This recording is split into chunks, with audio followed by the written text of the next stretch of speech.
video I'll be explaining how to assemble our 2-in-1 adjustable dumbbell barbell. This is the center shaft of the barbell. On the sides there's an opening for you to screw on the bearings and the bushings. These are the bearings and the bushings, so you basically just screw that on. It can also be used as a dumbbell for weights on each side. As you can see, the knurling is made out of rubber for better grip. Then you just screw it on. It will lock in for a more sturdy structure. There's one for each side of it.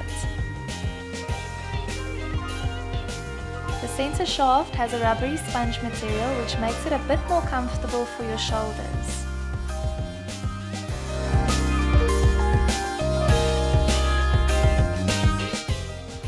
These are the weight plates.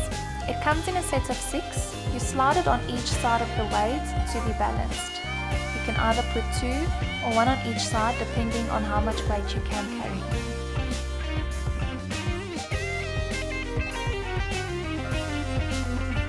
You get 2 sets of spin locks to keep weight plates in place.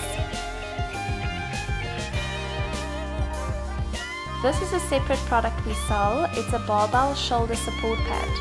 It is perfect for your shoulders, for the weight, and then also for the hip thrusts. You can shop both online at www.heartdeco.co.za.